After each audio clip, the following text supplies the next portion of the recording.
Good morning. This is a video to talk about Ho'oponopono because it can be a little bit confusing, not the practice of it, which is actually very simple and beautiful, but understanding how it could work. So I recently had a client email me a question about this because he'd done a little bit of research. So the idea of Ho'oponopono is if there's any situation, any circumstance, any relationship, any person, any conflict in your life that's troubling you, the way to deal with it is to look within yourself and heal it within yourself. And by healing within yourself, it actually will resolve in your 3D experience. So the concept then goes further to say that the reality is nothing exists outside of ourselves. And so if it's showing up in your experience, it's just showing you something that's not healed inside of you. And once you heal it, then it resolves because it was actually inside of you all the time. So naturally this is a little confusing because it sure feels like there are things and people outside of ourselves and they can get on our nerves and be hurtful or make us angry or whatever the case may be. So I wanted to take a moment. It really made me put my thinking cap on. I've studied so many different things. I've been down so many rabbit holes to try to figure this out for myself. So it was a great opportunity for me to try to put it all together, and hopefully you will find this useful too. Now, just a little disclaimer, these are my thoughts. It doesn't mean that I'm right or that this is true. It's simply ideas that I hope you find useful as I did.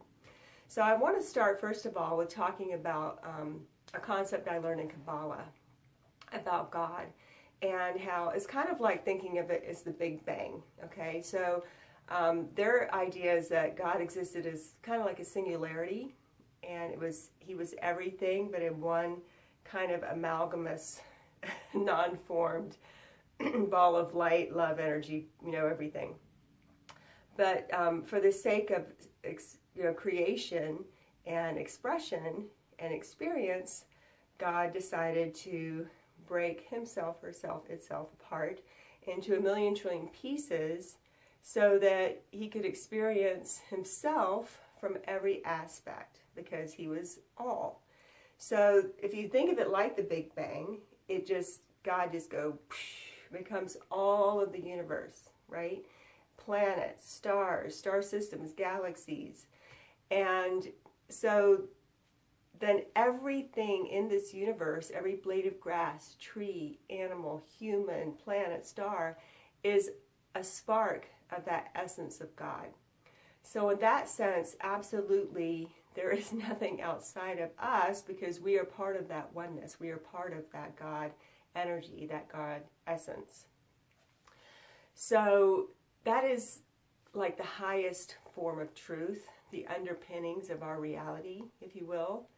But in that process of creation, you can go into levels and layers and different kinds of realities that can be created upon that.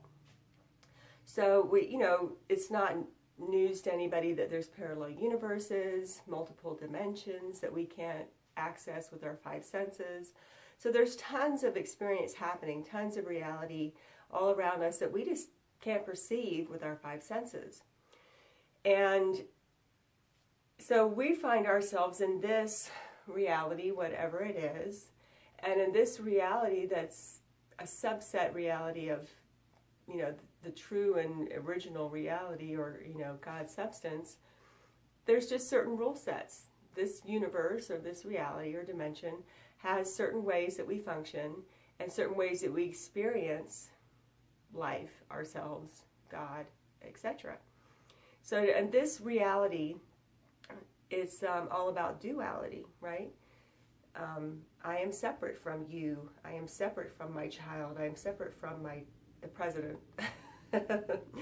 And because our experience is only coming through this mind-body complex, which can only process information through the five senses, and then it processes it through thinking, that thinking mind, which is very limited compared to true consciousness, which connects more through just awareness through the heart, or pure consciousness has access to all information outside of this reality. But our soul has come into this body and it's interfacing with this experience through this mind-body complex, which is much more limited. And in this reality, the rule sets, or the way it's set up, is that we do experience it, as I said, as duality, where everything is separate. And along with that comes the judgments, right? Good, bad, right, wrong. And everybody's got a different idea of what good is. You know, talk to a Democrat, talk to a Republican. They have very different ideas about which is good and what's bad. But we get very attached to that. So because it really feels like we're very separate, and when people do things that offend us or aren't our way of thinking through this brain computer, then we strengthen our position. We really get attached to our ego identity. Our ego identity pretty much is the sum of our body, our mind. You know, we came in with pre-programmed through our DNA. And then we're also, self-evolving, self-learning intelligences, kind of like an AI that's self-learning. And we take in all of our experience from childhood, our culture, where we grew up, our time in history, and those continue to form our idea or our identity that we have of ourselves. But that's just our identity in this human mind-body complex. That's not our soul's identity. Our soul is expansive. Our soul is limitless. Our soul is connected and remembers that connection to everything, that it's one with everything. So that really kind of creates a problem in this reality, that we stay stuck in these ego identities, which is not our true and whole identity, but we get very attached to it, and we continue the conflict.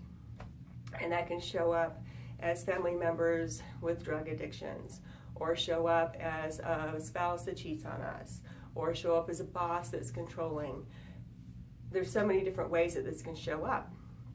So Ho'oponopono peels back those layers of the illusion of this reality subset, which some would call the matrix, and it helps us reconnect to the real truth of who we are as a soul being, as a spirit being.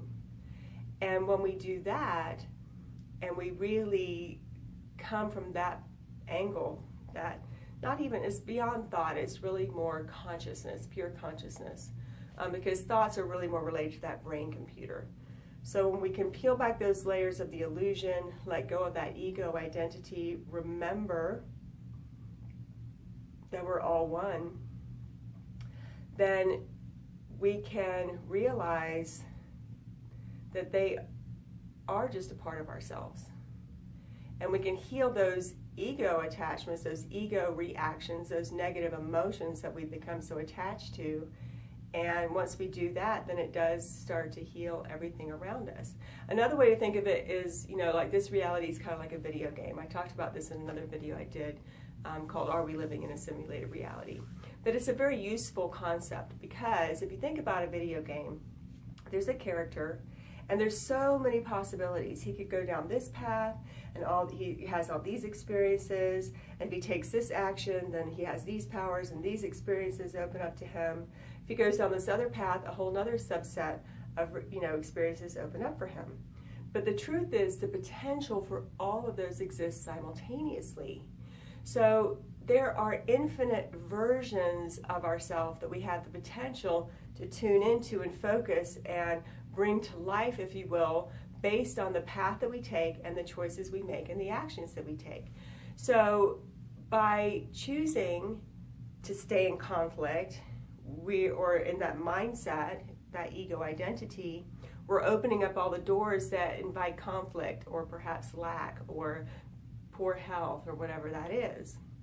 When we choose a higher consciousness and we connect beyond the game to the pure consciousness, which everything's available to us, and we tune into peace and love and joy, then we are opening those doors in the video game and going down those paths, and we're attracting those versions of the people, those versions of the relationships, those versions of the careers and jobs. So the potential for everything is alive at once, simultaneously, but we bring to life, or we create through the law of attraction, with our thoughts, our energies, our actions, the things that are in alignment with our consciousness, our energy, our thoughts, our emotions. So you can't, everything you do for yourself affects everything around you, and every action or thought or attitude that you have towards the things around you affect you as well. So that's the ultimate reality, because we are all connected, but that truth is coming through our illusion of separation, and we stay very attached to this very low mindset of it's me versus you. So when we peel back those layers, remember that we're connected, choose love, choose healing for ourselves, and we heal anything that's being triggered, anything that we're reacting to, then we're opening up those experiences in the side of this reality that reflect that healing, those consciousness choices back to us. And it all shifts around us, and we create the life that we choose, and we experience the harmonious version of that person. We all have versions that are harmonious and versions that are in conflict, but we're choosing to focus our awareness, our point of view on the version of them that is harmonious, loving, abundant, and healthy. So I hope that was useful. That was just actually one little piece of my answer to him about this question, and I'll go into some other aspects of it in other videos, but for the sake of time and not to bore you, I wanted to just keep it to this one topic. So I hope you're having an absolutely wonderful day.